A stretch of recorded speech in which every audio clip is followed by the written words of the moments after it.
Today is the 18th of December, 2011, Sunday. This is an introduction video to the Bhagavad Gita. The Bhagavad Gita is actually part of a much longer work called the Mahabharata, which is considered to be the longest epic poem in the world. Bhagavad Gita literally means Song of the Lord. It consists of 18 chapters, and interestingly, the Tao consists of 81 poems. The numbers are inverted. The composition of the Gita is considered to be anywhere from thousands of years BCE to around 500 BCE. And the author is presumed to be Vyasa. In chapter 18, verse 75, Sanjaya says, "Thanks to Vyasa, I have heard the words of Krishna." Now as we enter into the first chapter, we enter into the field of the Kurus, Kurukshetra. And this word kshetra, which means field, is taken from the Sanskrit and will recur in the Gita later on. And we will see how kshetra is to be understood in a mystical fashion and not in a literal or physical way. However, it is appropriate that in the beginning we see it as a physical field because we are seeing it through the eyes of Arjuna. Arjuna only sees the facade, only sees the surface, and it is only through his questioning and through the teaching of Krishna that he will come to see things as they are and be able consequently to accept his spiritual duty completely. Now, one of the things that happens in the first chapter is Arjuna and Krishna are in a chariot, and Arjuna asks Krishna to advance the chariot amidst the armies so that he may see against whom he must fight, those whom he must slay. And as he looks around, he notices that there are uncles and mentors and teachers, and he's very grieved within himself. He's filled with sorrow because he knows that he has grown up with these individuals. He finds it impossible to slay them. And so what he does is he begins to make excuses.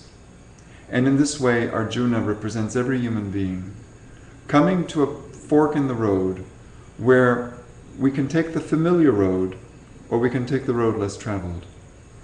And we have a tendency in the beginning of our journey to want to take the familiar road. But only through life, through our own questioning, through our own process of clarity, do we come to a point where we take the road less traveled. So in this particular case, Arjuna is every one of us.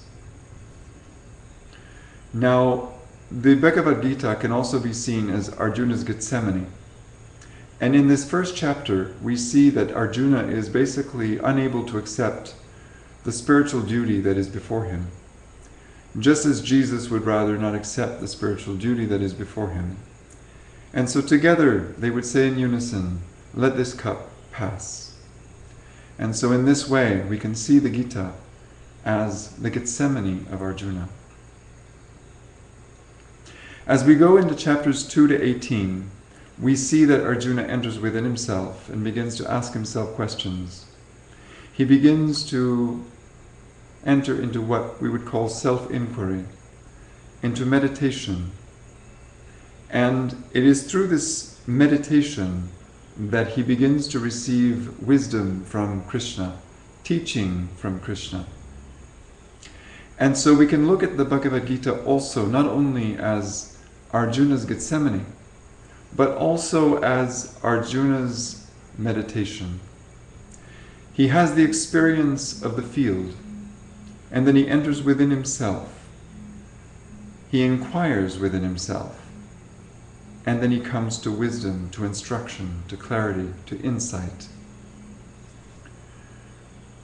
Now in chapter 18, Arjuna is liberated from all doubt.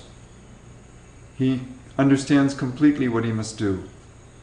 He has come to clarity within himself. And through this process of questioning, through this process of inner teaching, he comes to the point of being able to accept his spiritual duty completely. And so we see then the other side of the Gethsemane experience. Jesus and Arjuna can both say in unison, "Not my will, but your will be done." Now the main message of the Gita is karma yoga. Karma yoga simply means the fulfillment of one's spiritual duty while being non-attached. The Tao would call it non-doing. The Gospels might refer to it as love. So while being in that state of oneness with the divine, the ability to fulfill one's duty is the highest place of consciousness that is taught to us in the Gita. So karma yoga is the essential teaching of the Gita. Karma itself means action, and yoga means yoked, or in union with, united with, one with the divine, one with Brahman, one with the Father, to use Jesus' words, one with the Mother, to use the words in the Tao. So you see that all the traditions of wisdom are really saying the same thing. The one who is centered in meditation hears the wisdom of Krishna. As you listen, imagine your own battlefield, your own dilemma, your own questions, and like Arjuna, hear the counsel of Krishna deep within you.